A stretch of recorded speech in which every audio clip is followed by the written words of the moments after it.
Assalamualaikum warahmatullahi wabarakatuh. Halo bosku, kita jumpa lagi. Salam sejahtera buat bosku semua dan sehat selalu. Dan terima kasih buat bosku yang sudah nonton video ini. Jangan lupa ya untuk ditonton sampai habis tanpa skip supaya tidak gagal paham bos. Dan jangan lupa juga buat yang belum subscribe channel ini, silahkan untuk like dan subscribe-nya. Dan juga bisa nanti dibagikan videonya ke sosial media Anda. Siapa tahu video ini bisa bermanfaat ke banyak orang ya. Oke bosku, untuk pembahasan video kali ini kita akan membahas mengenai penanganan entok yang sedang sakit. Jadi misal di kandang kalian ada entok yang sedang sakit, entah itu 1 atau 2 ekor, kalau bisa itu segera ditangani bos. Karena kalau nggak segera ditangani, itu khawatirnya nanti semakin parah. Kalau semakin parah dan dikhawatirkan juga bisa menjadi penyakit mata biru bosku. Kalau sudah terjadi penyakit mata biru, ya sudah, harapan kita sangat tipis sekali bos. Karena penyakit mata biru itu penyakit terganas ya, penyakit terganas pada entok dengan penularan yang sangat cepat. Dan penanganannya pun sangat susah sekali bos. 80% itu banyak yang gagal menangani penyakit mata biru ini. Meskipun berbagai cara itu sudah dilakukan bosku. Dan di video sebelumnya juga pernah saya bahas ya, sudah pernah saya bahas untuk penanganan penyakit virus mata biru. Untuk yang belum nonton bisa klik link yang saya sediakan di deskripsi bos ya. Klik saja untuk nonton videonya. Namun dengan cara seperti itu tetap tidak bisa menjamin 100% bos. Maka dari itu kalau ada entok kita yang baru terserang gejala penyakit, itu secepatnya ditangani ya. Jangan nunggu parah dulu baru ditangani bos. Dan ciri-ciri entok yang terserang gejala penyakit itu biasanya tidak banyak aktif ya, tidak banyak aktif atau tidak banyak gerak. Istilahnya itu lebih banyak mengurung bosku. Nafsu makan dan minumnya juga berkurang. Dan itu bisa dilihat ketika kita ngasih pakan di pagi hari bos. Di pagi hari itu kan biasanya entok-entok itu kan sangat lapar sekali ya. Nah, pas kita ngasih pakan entok di pagi hari itu kita sambil perhatikan entok-entok kita. Kalau ada 1 atau 2 entok yang mengurung dan tidak nafsu makan, kalau bisa segera dipisahkan, dikarantina agak jauh dari entok-entok lainnya yang masih sehat bos. Dengan jarak minimal 15 meter lah ya, 15 meter minimal itu. Ini untuk bertujuan antisipasi penularan bos ya, bertujuan untuk antisipasi penularan. Lalu setelah sudah dikarantina, baru kita lakukan penanganan bos ya. Setelah sudah dikarantina, baru kita lakukan penanganan. Dan biasanya penanganan untuk entok yang baru gejala terserang penyakit, itu saya kasih obat tremisin. Contoh obatnya seperti ini bos. Ini bisa dicari di toko peternakan, toko pakan atau toko pakan burung biasanya itu ada bos ya. Nah, menurut saya, tremisin ini sangat bagus sekali untuk menangani entok yang baru gejala terserang penyakit. Pengalaman pribadi saya dulu ketika entok saya tidak nafsu makan dan minum dan beraknya juga berwarna hijau, itu saya lolokan obat tremisin ini bosku. Dan alhamdulillah sekali loloh langsung nafsu makannya kembali pulih. Jadi pas di pagi hari saya loloh tremisin, itu sore nafsu makannya sudah kembali pulih bos. Dan untuk cara pemberian tremisin ini kita bisa berikan 2 pil ya. Kita bisa berikan 2 pil sekaligus untuk ukuran entok dewasa di atas usia 4-5 bulan ya. Kalau untuk entok di bawah 3 bulan itu kasih 1 pil saja bosku.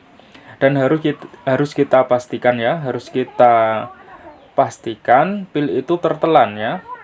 Jadi pas ngeloloh pilnya itu kita dorong dengan jari kelingking sampai masuk ke tengah-tengah tenggorokan supaya mudah tertelan bos. Jika sudah kita loloh pil tremisin ini, kita biarkan dengan menyediakan pakan dan minum. Untuk pakannya kita kasih fur murni, Dan minumnya kita bisa berikan air minum campur gula merah ya, air minum campur gula merah, atau juga bisa campur madu bos. Itu bertujuan untuk meningkatkan staminanya. Nah, setelah sudah kita lakukan seperti itu, misal kita melakukan di pagi hari, itu nanti di siang harinya dicek ya. Di siang harinya dicek. Kita cek porsi pakan yang kita berikan. Kalau porsi pakan yang kita berikan berkurang, berarti entok kita sudah mulai mau makan atau nafsu makannya sudah mulai pulih. Namun ketika kita cek porsi pakan yang kita sediakan di pagi hari kok masih utuh, berarti bisa dipastikan belum mau makan atau nafsu makannya belum mulai pulih bos. Dan kalau hal itu terjadi, sementara kita loloh dulu untuk makannya ya. Kita bisa loloh dengan pakan fur murni yang kita basahi dan kita kempalkan ya, kempalkan seukuran lolohan. Contoh seperti ini ya. Kita kempalkan seukuran lolohan dan bisa kita lolohkan 5-6 kali lolohan yang sekiranya sudah cukup bos. Nah, setelah itu menjelang malam hari kita bisa lolohkan kembali pil tremisin ini ya. Kita bisa lolohkan kembali pil tremisin. Dan tetap sediakan pakan dan minum. Dan kita cek kembali di pagi harinya. Kalau nafsu makan dan minumnya belum pulih juga, kita bisa lakukan pemberian pil tremisin dengan cara yang seperti tadi dalam waktu maksimal 3 hari berturut-turut ya.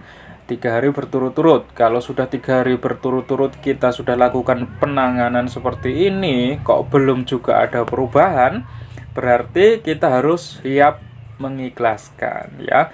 Kita harus siap mengikhlaskan bos. Langkah selanjutnya mau kita rica-rica atau kita tetap rawat itu terserah masing-masing ya. Kalau saya sih biasanya sudah tidak sabar bosku ya. Daripada mati mubazir biasanya saya sembelih dan saya masak rica-rica bos. Jadi seperti itu bos. Jika sudah dilakukan penanganan 3 hari berturut-turut namun tak kunjung juga ada perubahan, jadi solusi terbaik kalau saya pribadi saya rica-rica bos, itu lebih mantap bosku ya. Namun kalau pengalaman saya dulu, memang sekali saya kasih obat tremisin ini langsung ada perubahan bos. Nafsu makan dan minumnya itu bisa kembali pulih ya. Dan untuk saat ini saya nggak usah aplikasikan ke entok-entok saya karena saat ini entok-entok saya alhamdulillah sudah pada sehat bos ya. Jadi ini hanya untuk contoh saja lah ya, hanya contoh saja dari pengalaman saya yang dulu bos. Dan tremisin ini fungsinya juga bisa untuk mengobati berbagai jenis penyakit unggas bos ya. Nah ini di kemasannya ada tulisannya ini bos, ini bisa mengobati jenis penyakit korisa, CRD, kolera, fowltipon ya, fowltipon dan pulorum ya. Ini adalah jenis-jenis penyakit yang sering dialami oleh unggas bos. Dan tremisin ini juga bisa untuk babi ya. Jadi bukan hanya untuk unggas, ini bisa untuk babi juga. Di kemasannya ini ada juga tulisan untuk babi ya. Dan intinya tadi ya bosku ya, intinya kalau sudah melihat salah satu entok Anda yang terserang gejala penyakit, itu langsung ditangani, jangan nunggu hari esok. Karena yang namanya entok sakit itu tidak nafsu makan dan minum. Kalau kita biarkan berhari-hari, itu kondisinya akan semakin lemah dan tentu akan semakin parah bos. Kalau sudah parah, tingkat keberhasilan untuk penyembuhannya itu sangat sulit sekali ya. Maka jangan terlambat untuk penanganan bosku. Jadi seperti itu bos. Oke bosku ya, jadi itu dulu ulasan video hari ini. Semoga ini bermanfaat ya bosku. Dan jangan lupa untuk dibagikan videonya ke sosial media Anda agar kita bisa berbagi dengan saudara-saudara yang lain bos. Dan jangan lupa juga untuk yang belum subscribe silahkan untuk klik subscribe-nya. Terima kasih dan sampai jumpa kembali. Wassalamualaikum warahmatullahi wabarakatuh.